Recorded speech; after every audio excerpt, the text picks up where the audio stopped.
Hello guys, ये video बड़े कमाल की होने वाली है। बेसिकली सुभाष चंद्र बोस जी के ऊपर ये वीडियो है कि अगर वो इंडिया के पहले प्राइम मिनिस्टर होते तो फिर क्या होता। मैं तो ये कहता हूँ कि ईद का दिन होता उस दिन, जिस दिन वो पहले प्राइम मिनिस्टर होते। बरसगीर के लोगों के लिए ईद का दिन होता। बहुत ज़बरदस्त क्रांतिकारी थे सुभाष चंद्र बोस जी। उनकी मिसाल एक और नहीं मिलती। कभी मुझे मौका मिला तो मैं भी इनके ऊपर एक वीडियो बनाऊंगा। सुभाष चंद्र बोस जी, हमारे पाकिस्तान में इनको बहुत कम लोग जानते हैं लेकिन कम लोग जानते हैं क्योंकि इनके सिलेबस के अंदर नहीं है। जब इंडिया और पाकिस्तान डिवाइड हुआ था ना, तो पाकिस्तान की इतनी किताबें अलग कर दी गई थी और इंडिया की किताबें अलग कर दी गई थी। ये सब जानते हैं, जो पुराने लोग हैं, पुराने बुजुर्ग हैं, उनसे पूछिए, वो कहेंगे हाँ बिल्कुल, लाइब्रेरियाँ भी अलग अलग कर दी गई थी सारे। फिर यहाँ पे जो किताबें छपी थी वो अलग छपने लग गई थी और वहाँ की किताबें अलग छपने लगी, ताकि वहाँ का लिटरेचर हम तक ना पहुँचे और यहाँ का वहाँ तक ना पहुँचे। इसके पीछे क्या हाथ था मैं नहीं जानता, लेकिन ऐसा हुआ है। सुभाष चंद्र बोस जी के बारे में बहुत कम लोग जानते हैं। पाकिस्तान के अंदर, इंडिया के अंदर तो बहुत लोग जानते हैं, यहाँ पे ज़रा कम लोग जानते हैं। मैं बस ऐसा कहना चाहूँगा कि जो लोग सुभाष चंद्र बोस जी को जानना चाहते हैं, तो वो एक मूवी देख लें, बोस दी बोस करके आई हुई है ना। तो वो बॉस बॉस मूवी देखें, और ये बिल्कुल ऐसी है कि जो अच्छा, आम नागरिक को हो सकता है कि इतनी इंटरेस्टिंग ना लगे ये मूवी। लेकिन ये कि जो लोग हैं जिनके अंदर अभी भी लहू गर्म है क्रांति, जो कि पेट्रियट हैं और क्रांतिकारियों का सम्मान करते हैं, उन लोगों को ये वीडियो बहुत अच्छी लगेगी। बिल्कुल ऐसी है जैसे कि बिजनेसमैन को गुरु मूवी जो मनी रत्नम जी की है, वो अच्छी लगी। वैसे ही बोस मूवी जो है वो क्रांतिकारियों के माइंडसेट वाले लोगों के लिए बहुत अच्छी है।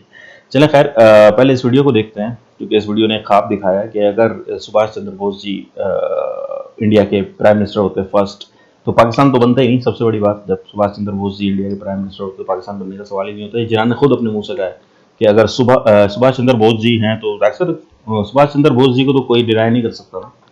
अगर वो है प्राइम मिनिस्टर तो फिर सब पीछे हट जाएंगे, कोई भी नहीं वहाँ पे, वो सारा गेम ही खत्म हो जाएगा। बेसिकली सुभाष चंद्र बोस जी थे गर्म दल के, समझ ना, गर्म दल के वो थे, वॉरियर थे वो एक तरह के। और जो हम ये था गांधी जी का और जिन्ना जी का, ये नरम दल था।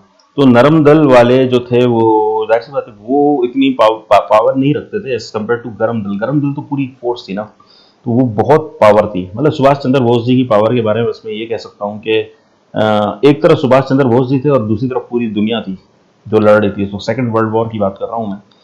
तो ये सूरत हाल भी अल्लाह मियाँ ने दिखाई कि देखो, ये एक वॉरियर है जो कि इस तरह लड़ रहा है, और जबकि पूरी दुनिया है उसके खिलाफ। बहुत अच्छे, बहुत ज़बरदस्त पाए के कहते हैं ना कि इंसान थे वो, बहुत इंटेलेक्चुअल थे, बहुत ज़बरदस्त इंसान थे। खैर, पहले इसके बारे में देखते हैं, फिर मैं एक अलग से इनके ऊपर एक वीडियो बनाऊंगा। फिर पहले रिएक्ट करते हैं इसके ऊपर, देखते हैं इस वीडियो में क्या है। ओरिजिनल लिंक, हाँ पहले मैं इनको बता दूं कि ओरिजिनल लिंक को सब्सक्राइब कर दी का नीचे डिस्क्रिप्शन में दिया हुआ है। इनका नाम है गेट सेट फ्लाई फैक्ट। इनको जरूर कीजिएगा, इनकी मेहनत है। और चले पहले देखते हैं।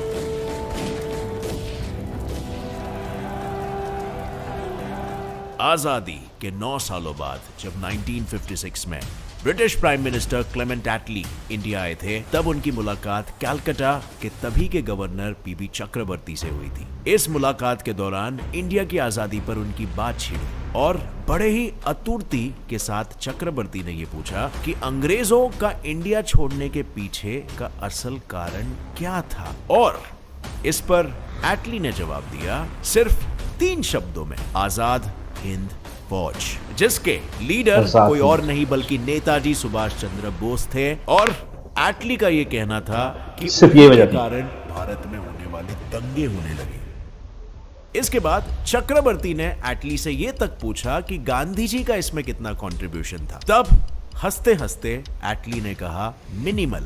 और इस घटना का जिक्र और गांधी का बहुत मिनिमल डॉक्टर जीडी बख्शी ने अपने किताब बोस एन इंडियन सामुराई में किया है। लेकिन फ्रेंड्स, ये सुनकर मन में बस सिर्फ एक ही सवाल आता है कि क्या सच में आजादी में गांधी जी से ज्यादा नेताजी सुभाष चंद्र बोस का हाथ था? और अगर ये सच बात है तो क्या आजाद भारत के पहले पीएम नेताजी होने चाहिए थे? वेल, असल में देखा जाए तो नेताजी ही इंडिपेंडेंट और अनडिवाइडेड भारत के पहले पीएम थे। लेकिन ये चीज आज तक एक डिबेटेबल थियरी रही है। अब सच्चाई क्या है वो तो हम जानेंगे ही, लेकिन उससे भी बड़ा सवाल तो ये है कि अगर नेताजी सच में हमारे पहले पीएम होते तो आज हमारा देश किस मुकाम पर होता? ये भी तो एक सोचने वाली बात है, राइट?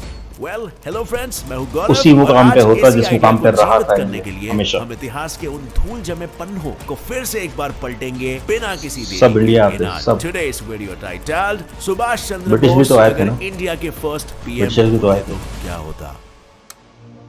सबसे पहले तो स्टार्ट करते हैं उस थियरी से जिस पर आज तक दुनिया भर के कई स्कॉलर्स डिबेट करते आ रहे हैं। इस थियरी के हिसाब से सुभाष चंद्र बोस आजाद और अनडिवाइडेड इंडिया के पहले प्रधानमंत्री थे, लेकिन कैसे? साल था 1942। जापान की मदद से सुभाष चंद्र बोस ने सिंगापुर में खुद की आजाद हिंद फौज स्थापित कर ली थी। इस फौज में शामिल थे ब्रिटिश इंडियन आर्मी के भारतीय सैनिक जिन्हें जापान ने पकड़ रखा था, और उस वक्त नेताजी हर देश में जाके वहां रहने वाले भारतीयों के मन में आजादी की चिंगारी जला रहे थे। उनके भाषण और उनका जुनून वहां रहने वाले आम भारतीय नागरिकों के मन में देशभक्ति जगाना जबरदस्त और प्लान आजाद था। हिंद फौज के हिस्सा बनाने के लिए काफी था। अपने इन्हीं भाषणों के दौरान नेताजी ने उनसे ये वादा भी किया था कि वो अब 1 साल के अंदर अपनी फौज को आजाद भारत पर कदम रखवाएंगे। पर उससे पहले उन्होंने जापानी सेना के साथ मिलकर अंग्रेजों के खिलाफ 2 बहुत ही घमासान युद्ध लड़े, जिसका एहसान और नेताजी के सम्मान के रूप में जापान ने उनको ब्रिटिश से जीते हुए अपने अंडमान एंड निकोबार आइलैंड्स दे दिए थे, ताकि नेताजी अपनी फौज को आजाद भारत की जमीन पर ला सके। और यही जगह आजाद भारत का पहला हिस्सा बना, जहां नेताजी ने एक आजाद और खुले आसमान में पहली बार तिरंगा को फड़काया, और यहां पर स्थापित हुई आजाद हिंद की सरकार। इस सरकार के प्रेसिडेंट, प्रधानमंत्री, फॉरेन मिनिस्टर नेताजी खुद थे, और नेताजी के सरकार की खुद की करेंसी थी, खुद का बैंक था, रेडियो स्टेशन था, स्टैम्प्स थे, और यहाँ तक कि खुद का कोर्ट भी था। नेताजी के इस आजाद सरकार को पूरे 9 बड़े बड़े देशों ने मान्यता तक दी थी। जो देश थे Japan, Italy, Germany, Croatia, Manchuria, Burma, Philippines, Thailand और तो और चाइना ने भी। और ठीक इसी वजह से कई लोग ये मानते हैं कि सुभाष चंद्र बोस ही आजाद भारत के पहले प्रधानमंत्री थे। अब इस पे आपकी क्या राय है, मुझे नीचे कमेंट सेक्शन में जरूर बताना। अब फ्रेंड्स, वीडियो में आगे बढ़ने से पहले मैं आपके लिए एक बहुत ही इंटरेस्टिंग ऐप लाया हूं, जो है वंडर शेयर का डॉक्टर फोन। iOS 15 अब अपग्रेड करने से पहले घबराने की कोई जरूरत नहीं है, क्योंकि इस ऐप पर आपको 1 सितंबर से 30 सितंबर तक 20% ऑफ मिल रहा है। आइए मैं आपको बताता हूँ आप अपग्रेड कैसे कर सकते हो। सबसे पहले आपको अपना बैकअप डाटा लेना पड़ेगा, डॉक्टर फोन का सिस्टम iOS पढ़ना, और उसके बाद आप अपने बटन पे टैप कर सिस्टम आपका सिस्टम सक्सेसफुली है या नहीं। Now 20% ऑफ है।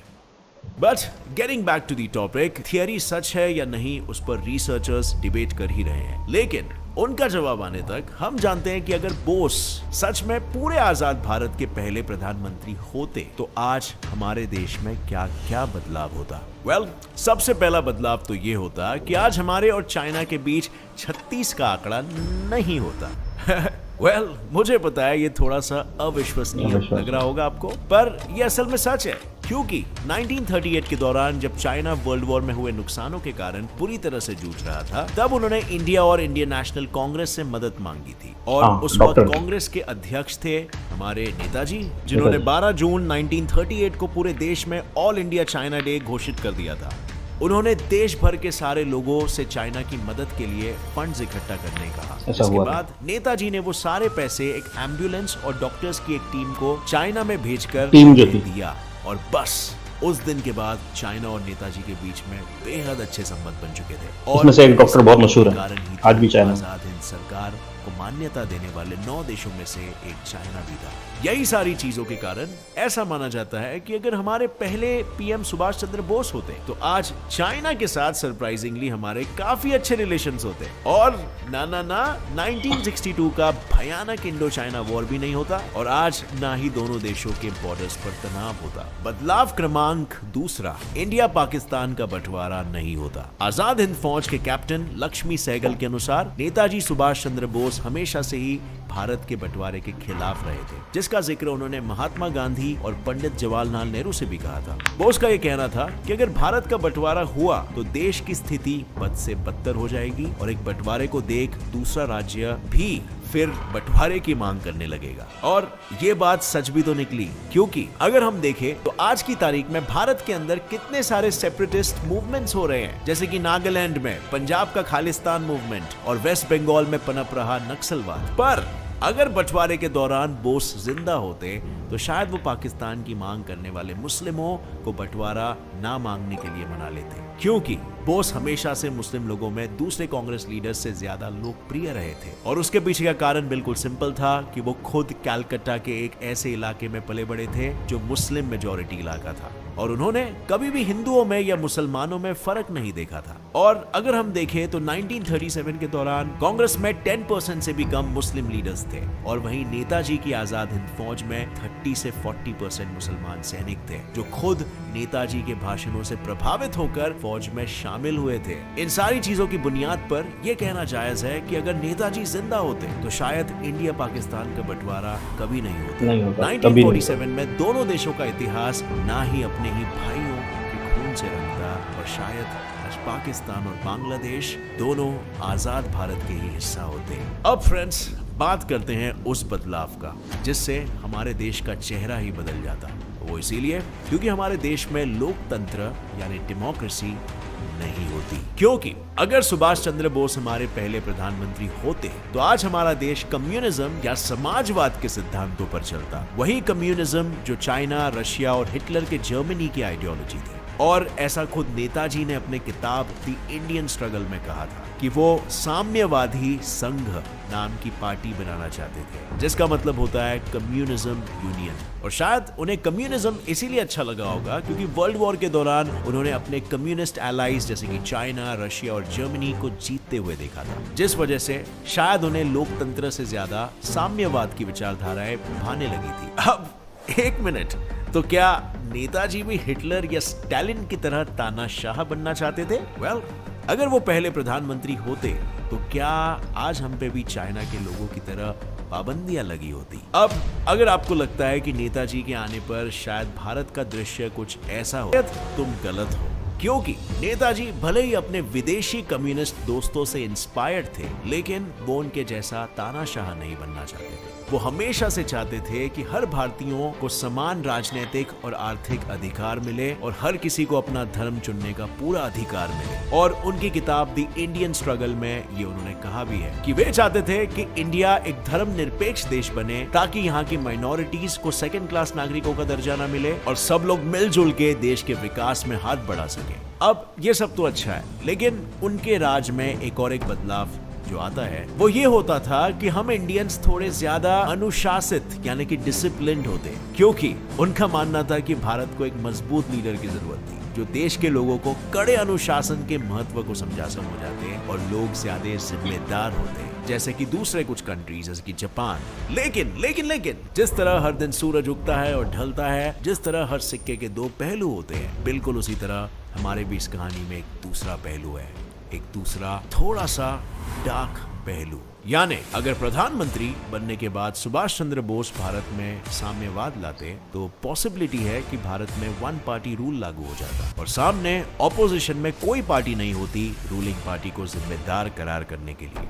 और नेताजी के मिलिट्री वैल्यूज देखते हुए ये कहना भी आसान है कि शायद भारत में संसद से ज्यादा मिलिट्री का रूल चलता, बिल्कुल स्टालिन या हिटलर की मिलिट्री की तरह। देखो, अब मैं ये जानता हूं कि नेताजी ये सब नहीं करते, बल्कि वो एक बहुत अच्छे नेता बनते, लेकिन उनके बाद जो भी प्रधानमंत्री आते, क्या गारंटी है कि वो भी नेताजी के सिद्धांतों पर चलते? I mean, इस तरीके से आप पावर को कॉन्सेंट्रेट कर रहे हो, right? And with power comes corruption. एक कहावत है ना, पावर करप्ट्स। सो क्या अगर उनके बाद आने वाले नेता ऐसा कुछ करते, उनके इंटेंशंस गलत हो सकते हैं और वो उन इंटेंशंस को वन पार्टी रूल के कारण हासिल भी कर पाते, जिस वजह से इस एनवायरनमेंट में शायद फिर हमारे आजाद भारत में जन्म लेता कोई हिटलर, जो नेताजी के धर्मनिरपेक्ष और संयुक्त भारत के टुकड़े कर देता। लेकिन फ्रेंड्स, फिलहाल तो हमने कुछ फैक्ट्स और नेताजी के जीवन की घटी घटनाओं की अच्छा अपना एक पॉइंट ऑफ व्यू दिया, पर असल में उनके प्रधानमंत्री बनने पे भारत कैसा होता वो तो हम तभी जान पाते अगर 1945 में ताइवान से रशिया आते वक्त उनका प्लेन क्रैश नहीं हुआ होता और उसमें उनकी मौत नहीं हुई होती। इस चीज पर भी लोग आजादी से लेकर आज तक लोगों में इस बात की बहस जारी है कि बोस उस प्लेन क्रैश में नहीं मरे थे, बल्कि उन्हें कैप्चर किया गया था और फिर उनके साथ अच्छा नहीं किया। ये थियरी अपने आप में ही एक पूरा वीडियो बन सकती है और इसके ऊपर एक पूरी बुक लिखी गई है कि कैसे उन्हें एक रशिया के प्रिजन में बंद रखा था। तो अगर आप इस चीज पर भी एक वीडियो देखना चाहते हो तो नीचे कमेंट सेक्शन में मेरे साथ शेयर करना। अगर आप लोग इंटरेस्टेड हो तो मैं डेफिनेटली एक वीडियो बनाऊंगा। और साथ ही में फ्रेंड्स, उम्मीद है आपको याद हो क्लेमेंट एटली ने क्या कहा था वीडियो के इंट्रोडक्शन में। जिनसे हमें आजादी मिली उनसे रीजन पूछा गया तो उन्होंने ही बताया किस वजह से आजादी मिली थी, जो थे सुभाष चंद्र बोस। ये एक ऐसी चीज है जो हर भारतीय को पता होनी चाहिए, सबको पता होनी चाहिए। अगर इस वीडियो से आपको कुछ भी नया सीखने मिला तो एक लाइक जरूर ठोकना। सब्सक्राइब कर लो get set fly fact channel, क्योंकि यहाँ पर आपको ऐसे इंटरेस्टिंग, माइंड ब्लोइंग और क्यूरियस वीडियोस मिलेंगे जो आपकी बुद्धि और इंटेलिजेंस को बढ़ाते रहेंगे। और हाँ, बेल आइकन को ऑन कर लेना, ऑल नोटिफिकेशंस ऑन करके। With that said, as always stay curious, keep learning and keep growing. जय हिंद। बेसिकली इसमें एक सवाल उठाया गया कि सुभाष चंद्र बोस जी की मौत कैसे हुई, किस कारण हुई, क्या हुआ था। तो मैं एक बार बता दूं आप लोगों को कि उससे पहले 2 एटम बम फट चुके थे। हिरोशिमा और नागासाकी के अंदर 2 एटम बम फट चुके थे। उसके बाद जो था कि उनका जो जापान था उसका कमांड एंड कंट्रोल तो खत्म हो चुका था बिल्कुल ही। जाहिर सी बात है, मेन जो सिटीज थे जहां से कमांड जारी थी वो तो खत्म हो चुके थे। अब जो है वही उन्हीं का प्लेन आता है जो कि सुभाष चंद्र बोस जी को लेके जाता है, और उसके अंदर सुभाष चंद्र बोस जी और उनका कमांडर इन चीफ जो कि खुद भी एक मुसलमान आदमी होता है। तो सुभाष चंद्र बोस जी खुद कहते हैं कि मैं इसको लेके जाऊंगा कमांडर को। एक और बंदा होता है वो कह रहा था मैं जाऊंगा, नहीं कह रहा ये मेरा कमांडर इन चीफ है, मेरे साथ जाएगा। होता ये था कि जहाज जी लेके आए, कह रहे हैं कि उसके अंदर सिर्फ 2 पैसेंजर्स की जगह है। इतने बड़े जहाज में 2 पैसेंजर्स की जगह है, सोचने वाली बात है। अंदर कौन कौन लोग और हैं, ये समझने वाली बात है। इतना बड़ा जहाज आप लेके आए, कह रहे सिर्फ 2 पैसेंजर्स की जगह है उसके अंदर, सिर्फ 2 आदमी जा सकते हैं। एनीवे, तो बस इसी से सारी बात क्लियर हो जाती है कि जहाज के अंदर कुछ ना कुछ कहानी थी इस तरह की कि जिससे जापान हो सकता है मुलविस हो उस वक्त सुभाष चंद्र बोस जी के लिए, ट्रेडिंग के लिए, क्योंकि जापान की वैसी कमर तोड़ दी गई थी। 2 एटम बम फाड़ने का मतलब कि इतने सारे शहरियों को मार दिया था। तो जाहिर से ट्रेड भी मांगी होगी कि अब हमें सुभाष चाहिए। जब खुद वो कह रहे हैं अंग्रेज के भाई हम तो सुभाष के लिए तो भागे, और तो कोई वजह नहीं थी, हमें वहां पर टिके रहते हम लोग इंडिया के अंदर, हम तो जाहिर सी बात। तो जब इतनी बड़ी थ्रेट थे सुभाष चंद्र बोस जी, तो जाहिर सी बात है इनकी ट्रेडिंग हुई होगी। तो बस बाकी आप सब लोग समझदार हैं क्या हुआ होगा, कैसे हुआ होगा। अच्छा, नंबर 2 ये कि अब ये कह रहे हैं कि अगर सुभाष चंद्र बोस जी आ जाते और अपना डिक्टेटर बन के आते और ये सब कुछ करते तो फिर तो तबाह हो चुका होता, इंडिया टूट चुका होता, या फिर ऐसा कुछ हुआ होता। मैं एक बार बताता हूँ आपको। सुभाष चंद्र बोस जी पहली बात मजहबी आज़ादी के लिए के ऊपर वो नहीं डालते कभी भी कि भाई तुम्हारा मजहब ये है लेकिन तुम मुसलमान हैं तो मुसलमान से कहेंगे नहीं भाई तुम्हारा जो होगा इलाज वो हिंदुइज्म से ही होगा, वो तो मुसलमान लेकिन यहाँ पे इंडिया में हिंदुइज्म है, नहीं, ऐसा नहीं करते। इसी तरह जो हिंदू है वो उसके ऊपर मुसलमान रूल लागू नहीं होते कि भाई तू हिंदू है तो भाई आप भी जो है मुसलमानों का रूल नहीं, ऐसा नहीं होता। बात यह है कि सबसे बड़ी बात यह कि हमेशा इंडिया के अंदर इस मामले में यही चीज़ रही है कि धर्म को नहीं देखा गया। धर्म से हट के हुआ है सारा काम, अनटिल अनलेस के मुसलमान हिंदू का जब शुरू हुआ, जब गर्म नरम दल जो है वो पावर में आया सुभाष चंद्र बोस जी के मौत के बाद हुआ ये सब कुछ। अच्छा, अब सीन ये है कि सुभाष चंद्र बोस जी अगर डिक्टेटर होते तो फिर इस वक्त क्या हालत होती। तो इस वक्त वही हालत होती जो पिछले डिक्टेटर जब इंडिया में आए थे ना, और थी इंडिया की हालत। 5000 साल में कई कई लोग आए, मौर्यास, गुप्तास, मुगल्स, तो जितने भी डिक्टेटर्स थे ना, और जो हालत थी इंडिया की वही हालत होती। मतलब इंडिया होता ऊपर टॉप पे, समझ रहे, सब लोग इंडिया आ रहे होते। मैंने बताया था एक उसके अंदर के 30% रेवेन्यू दुनिया का जनरेट करता था इंडिया। 30% रेवेन्यू पूरी दुनिया का इंडिया जनरेट करता था अंग्रेजों के आने से पहले पहले, ये हालत थी। तो सुभाष चंद्र बोस जी इन सारी बातों को जानते थे अच्छी तरह, और ये वहीं लेके जा रहे थे इंडिया को कि वहीं मैं लेके चले जाता हूँ। वो बात ही अलग होती, मैंने वो बात ही अलग होती। ऐसा नहीं है कि हमारी आज़ादी खतरे में पड़ जाती कि नहीं हम डेमोक्रेट हैं, लेकिन करप्शन 0% हो जाता। सोचें इस बात को, करप्शन 0% हो जाता। आज इंडिया के अंदर मैं कहता हूँ कि इंडिया पे भी करोड़ों का कर्ज है, पाकिस्तान पे भी करोड़ों का कर्ज है, हम सब कर्जे में डूबे हुए हैं। कल को अगर न्यू वर्ल्ड ऑर्डर लागू हो जाता है तो क्या होगा, हमारा तो वही हाल होगा ना कि हम सारा एक बंदा कर्जे के अंदर डूबा हुआ है, तो उसका क्या हाल होगा, उसके ऊपर कौन हुकूमत कर रहा होगा इस वक्त, हमें ना वो गुलाम बन जाएगा। वही काला गुलाम जो कि पहले हम कालों को आज़ादी दिलाई थी ना, वैसे ही वो गुलाम बन जाएगा और फिर हमारे साथ फिर हो सकता है वही खेल खेला जाए जो अक्सर फिल्मों में दिखाया जाता है कि हम पे कर्जा है इसलिए हम लोग ये खेल खेल रहे हैं, डेथ का खेल, और अगर हमने जीत लिया तो हम पे कर्जा माफ हो जाएगा। तो मैंने कुछ भी हो सकता है। सुभाष चंद्र बोस जी बहुत दूर का देखते थे, बहुत दूर की सोच रखते थे और समझ जाते थे कि अब हो क्या रहा है, तो उसके हिसाब से वो अपनी कहानी करते थे। ऐसी उन्होंने पूरी मिलिट्री नहीं बनाई थी कि अब मैं जो हूँ इनको अंग्रेजों को निकालूंगा। अंग्रेज खुद भी कह रहे हैं कि हाँ भाई ये बड़े खतरनाक आदमी थे और इन्हीं की वजह से हम गए। तो ये बहुत सोचने वाली बातें हैं। तो इस वक्त अगर चाइना दोस्त होता या चाइना, मैं नहीं देखें, सुभाष चंद्र बोस जी का फार्मूला ये था कि वो दोस्त बनाते थे।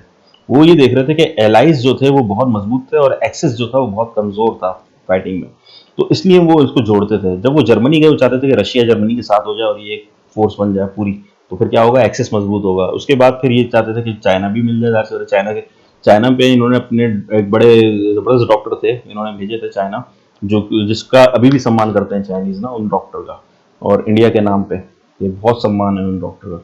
उनकी फैमिली से मिलने भी आए थे यहाँ पे प्रेसिडेंट। तो मतलब ये कि वो दोस्ताना रवाबित कायम कर रहे थे हर जगह पे, ताकि अब जो है ये बहुत बड़ा क्लॉट बन जाता। अब ये फिर जब ये इतना बड़ा क्लॉट बनता तो ये बहुत खतरनाक बात हुई थी, बहुत जबरदस्त बात हुई थी पूरी। इनको फिर अब जितना हम पे कर्जा है ना वो कर्जा हम पे नहीं रहता। सिंपल सी बात है, अब जो हमारा कर्जा है ये क्यों है, क्या है, इसके आगे क्या मसले हैं, ये थोड़े अरसे के बाद अब आगे आने वाले वक्तों में पता चलेगा कि हम इतने कर्जे में जो डूबे हुए हैं तो ये मजाक था या इसकी कोई हकीकत थी, और अगर हकीकत थी तो बहुत डार्क हकीकत है। खैर थोड़ा सा कंट्रोवर्शियल हो गया ये, लेकिन ये कि सुभाष चंद्र बोस जी का क्योंकि नाम आया तो मुझे थोड़ा बहुत बोलने की ज़रूरत थी कि मैं वाजे कर सकूं कि वो क्या थे, क्योंकि it's all about Subhash Chandra Bose ji, कि उनकी सोच क्या थी, वो क्या समझते थे, किस तरह चीज़ों को लेके चलते थे। और बेशक पाकिस्तान इंडिया, क्या मैं तो कहता हूँ अफगानिस्तान भी मिल चुका होता, वो भी इंडिया का हिस्सा था एक वक्त में, और चाइना भी मिल चुका होता। चाइना के अंदर भी काफ़ी टेरिटरीज हैं इंडिया की, ये मांगते तो उनको देनी पड़ती क्योंकि इनके एहसानात भी बहुत थे। तो इस तरह करके इंडिया बहुत बड़ा हो चुका होता अब तक, और इंडिया के पास इतने वसाइल होते। आज जो हम जीडीपी बना रहे हैं, समझ रहे हैं, तो मैं बड़ी प्यारी बात बताऊं आपको कि आपने देखा होगा कि जो अरब कंट्रीज हैं इनके पास ऑयल है, ठीक है, ये जीडीपी नहीं बनाते, इसी क्रूड ऑयल बेचते रहते हैं और मजे करते रहते हैं, बहुत अमीर हैं। एक एक नागरिक वहाँ का बहुत अमीर है, बेहतरीन गाड़ी है उसके पास। सेम इंडिया का हाल होता है, इंडिया के पास इतने खजाने हैं कि इसको जीडीपी करने की जरूरत ही नहीं पड़ती, वो चाइना के हवाले कर देता, कहता है यार हमसे अपना क्रूड भेजेंगे आपको, आप लोग देखो, आप लोग जानो जीडीपी को, वो जाने, हमें बिजनेस नहीं करना है, हमें सिर्फ अपना क्रूड भेजना है। यहाँ पे सारे के सारे जो है राजा महाराजा और नवाब हैं, सब पैसा है इनके पास भरा पड़ा हुआ है, रिसोर्सेज, इतने रिसोर्सेज होते हैं। अगर ये इतना बड़ा होता ना इंडिया, हमारे पास रिसोर्सेज की कमी नहीं होती, अगर हम सिर्फ क्रूड बेच रहे होते, क्रूड बेचते हमें जीडीपी बनाने की जरूरत ही नहीं पेश आती। अभी माशाल्लाह ऐसा है कि हम लोग जीडीपी बना रहे हैं इंडियंस, और बहुत अच्छा जीडीपी क्रिएट कर पा रहे हैं, और ये नहीं तो दूसरा रास्ता मिल गया, लेकिन इसमें मेहनत है, मुशक्कत है और जस्तजू है, ये सब कुछ सारी चीज़ें हमें इन्वॉल्व करनी पड़ेगी। कहते हैं ना कि आराम का वक्त ख़त्म हो गया, अब हमें तो अपने आप को कसना पड़ेगा थोड़ा। खैर इंडिया बहुत आगे जा रहा है, इकोनॉमी वाइज तो बहुत ही ज़्यादा आगे जा रहा है, और अब मिलिट्री भी ग्रोथ भी हो रही है काफ़ी हद तक, पर क़यादत वो वाली नहीं है जो कि सुभाष चंद्र बोस जी के दौर में थी। वो तो यार उसकी तो बात ही अलग है। जब इन्होंने कहा कि प्रेसिडेंट अगर होते, तो मैं तो ये कह रहा कि अभी तक वही सिलसिला चल रहा होता कि जो सिस्टम वो बना के जाते कि भाई इस तरह करके चुना जाएगा, बल्कि मोस्ट प्रोबेबली अगर उनका कोई बेटा होता तो डिक्टेटरशिप भी चल जाती है यार, सुभाष का बेटा है चलेगा। मैं बता रहा हूँ, अभी बड़ी अजीब सी बात है कि यार वही तो डिक्टेटरशिप हो गई, लेकिन उसके बावजूद इंडिया में इतनी प्रॉस्पेरिटी होती कि डिक्टेटरशिप भी चल जाती है, यार चलेगी, डेमोक्रेसी नहीं है तो सही है, करप्शन से जान छूट चुकी होती। होता ये कि मैं थोड़ा सा और लंबा कर रहा हूँ इसको, कि एक बिजनेसमैन अगर आप इंडिया का उठाएं तो सबसे ज्यादा लॉयल आपको बिजनेसमैन मिलेगा, एक पॉलिटिशियन से ज्यादा लॉयल बिजनेसमैन मिलेगा। वजह क्योंकि उसकी नस्लें वहीं पे हैं, उसको हमेशा वहीं पे रहना है। पॉलिटिशियन का ये है कि यार 5 साल आता है और फिर वो चला जाता है। मैं किसी भी पॉलिटिशियन को बुरा नहीं कह रहा, बहुत सारी पार्टीज हैं हमारे मुल्क में भी, पाकिस्तान में भी, इंडिया में भी, लेकिन 5 साल का टाइम मिलता है उसको। तो 5 साल के अंदर मुझे मुझे सिर्फ एक बात बताएं, आखिरी जो डिक्टेटर थे बहादुर शाह जफर थे इंडिया में, समझ लें कि उनको 25 साल का टाइम दिया गया है और उनको बताया गया भाई 25 साल बाद तुम्हारी हुकूमत खत्म हो रही है। बहादुर शाह जफर क्या करेगा? वो तो यही करेगा ना, जितना पैसा हो सकता है अपनी नस्लों को बचाएगा, अपने खानदान वालों को बचाएगा। उसको पता है कि अब इनके ऊपर आफत आने वाली है अंग्रेजों की, जो हुआ भी, गर्दनें काटी गई बहादुर शाह जफर के जितने भी लोग थे, खानदान वाले थे जितने भी, सबको मार दिया इन्होंने, 40 शहजादे तकरीबन मारे थे।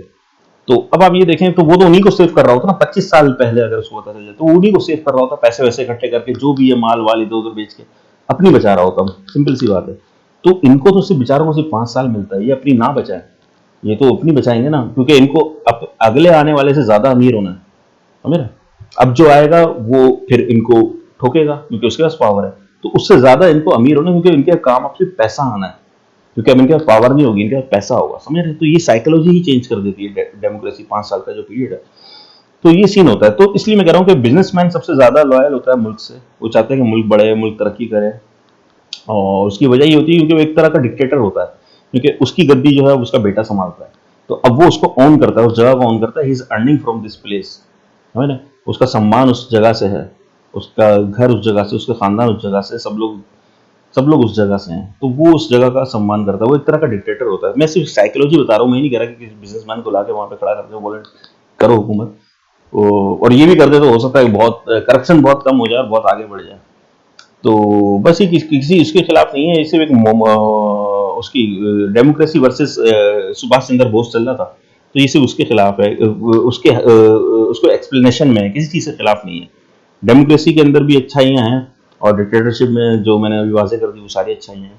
तो दोनों सिस्टम एक साथ चलते रहते हैं, तो इसमें से हमें क्या चूज़ करना है वो हमारे इंटेलेक्चुअली बताएंगे, मतलब एक आम नागरिक नहीं बताएगा, हमारे इंटेलेक्चुअल जो कि बहुत ज़हीन लोग हैं वो बताएंगे कि क्या करना है। जैसे कि बाप बताता है बेटे को कि बेटा क्या चीज़ काम की है, क्या काम की नहीं है, हमें ना, वरना बेटे को अगर हम पैसे दे दें कि हाँ बेटा जा और जो मर्जी तू खा पी मज़े कर क्योंकि मैं तुझसे बहुत प्यार करता हूँ, तो सबसे पहले वो जाहिर सी बात है फिर बुरी चीज़ें खाएगा, चरस गांजा अफीम शराब इसमें पड़ जाएगा और वो खत्म हो जाएगा बच्चा। हमने तो पैसे दिए थे, हमने तो पॉजिटिव चीज़ की थी, लेकिन बच्चा कहाँ चला गया। तो ये चीज़ें जो है हमें इंटेलेक्चुअल्स का हमें बड़ा पास रखना चाहिए, अपने जितने भी नॉलेजेबल लोग हैं और बहुत सारे इंटेलेक्चुअल्स हैं इंडिया के अंदर तो भरमार पड़ी हुई है, तो हमें उनसे सीखना चाहिए कि वो क्या कह रहे हैं, क्या करना है क्या नहीं करना, वो हमें जानते हैं अच्छी तरह से, हमारे भले का करेंगे वो लोग, क्योंकि उन्हें पता है कि यार अब हम तो जा ही रहे हैं, ये लोग यहाँ पे सर्वाइव कर रहे होंगे, समझ रहे? तो बस ये है। चले गाइस, बहुत लंबा हो गया। लाइक एंड सब्सक्राइब कीजिएगा मेरे चैनल को, और इनको भी लाइक एंड सब्सक्राइब कर दीजिएगा, इन्होंने सुभाष चंद्र बोस जी के ऊपर बड़ी अच्छी वीडियो बनाई है, इनका भी हक बनता है, और मेरे चैनल को भी लाइक एंड सब्सक्राइब कर दें। मिलते हैं नेक्स्ट वीडियो में, टेक केयर।